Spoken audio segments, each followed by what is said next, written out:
Hey everybody, it's me, Allie, and it's time for the tea. Thanks for joining me again this week. If you don't already follow us on social media, please go do so after you watch this video. We are on Instagram, Twitter, and TikTok at BodyCandy. We're on Snapchat, bodycandy.com. We're also on Facebook.com/bodycandy, YouTube.com/bodycandy, and of course Pinterest.com/bodycandy. I always like to get that right out of the way so I don't forget. But we have an interesting topic this week. I'm assuming it's going to help some people. We've been getting a huge influx of messages about sizing, about jewelry sizing, gauge size, which is the thickness of the bar, as well as diameters on rings, which I'm not going to focus on as heavily, but I will talk about it. I just want to run through some pretty common piercings and talk about their standard gauge sizes and what we see is an alternative size or something that could be potentially true. We're starting to get asked for some weird things that don't make sense. So I just figured a nice overall clarification would be good. And also just to have that knowledge when we're back out in the world and ready and able to be pierced again. Some of you I know are definitely at that point already, which is super exciting. So yeah, belly rings, nipple rings, industrial bars, tongue rings. Those things are all standard 14 gauge. We do see for all of those piercings, occasionally 16 gauge. Because it's not the most common size, we don't carry a lot of that stuff. But we do get certain things in, and there's also lots of ways to be creative depending on your anatomy and things like that with our other 16 gauge jewelry. So if you ever are in a situation where you have any of those piercings and you can't really find what you're looking for in 16 gauge, feel free to hit me up on Instagram DMs. Say, hey, I need help with sizing. Allie said to contact her, and I will do my best to help you. It's super fun for me, and also it will be exciting for you because you get new jewelry. As far as like cartilage piercings go and your septum piercings, those are pretty standard 16 gauge. It does depend with the ear stuff. Sometimes we do see 18 gauge and up to 20 gauge, but 16 is pretty standard. And honestly, if you can get to 16, if you're not there, it's not that hard to do, and it's totally worth it because you can wear so much more jewelry. With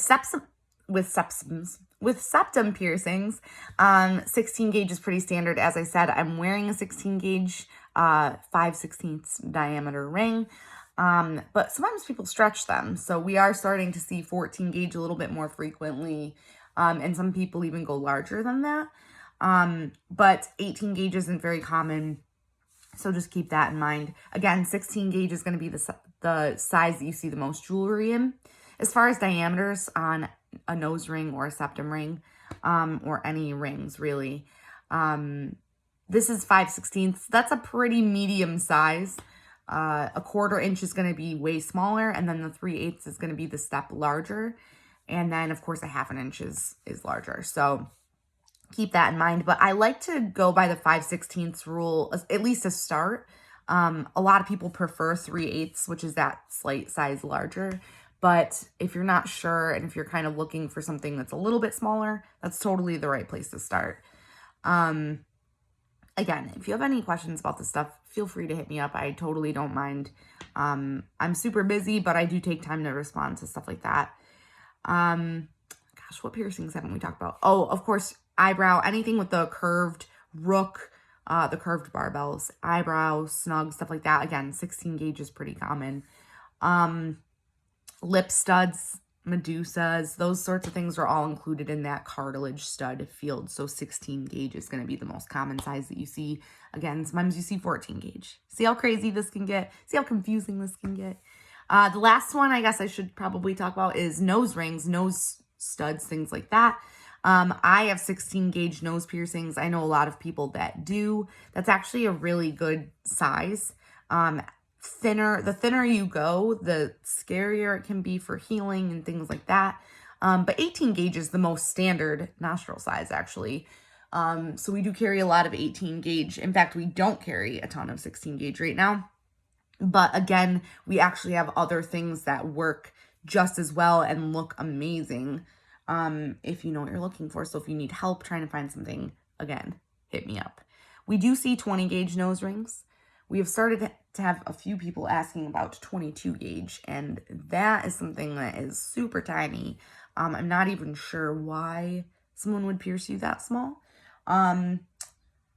But sometimes, I'm assuming most gauge size decisions are based on anatomy and your skin and things like that. Especially if you're going to an APP piercer, they're going to assess you and your body specifically, not just make you kind of a one-off person. You know, I'm just piercing a random person today. No, they talk to you, they ask you questions, things like that, and they make the best decisions. So, of course, they are always right. They're always right. So if they tell you something, you let me know. But I'm kind of kidding, because piercers aren't always right. We definitely see sometimes where there's some confusing information. But now I'm starting to ramble. So thanks for hanging out with me. I hope that that was a good overview of gauge sizes for everybody. Again, that is the thickness of the post or the stud or ring that you're using. Yeah, if you have any further questions about it, don't feel afraid to come visit me on Facebook Live, which will be tomorrow at 1 o'clock Eastern Standard Time, as it is every week. And we do a giveaway. We hang out. We do like Q&A. And you get to see jewelry and stuff. So it's pretty fun. I'll see you guys tomorrow.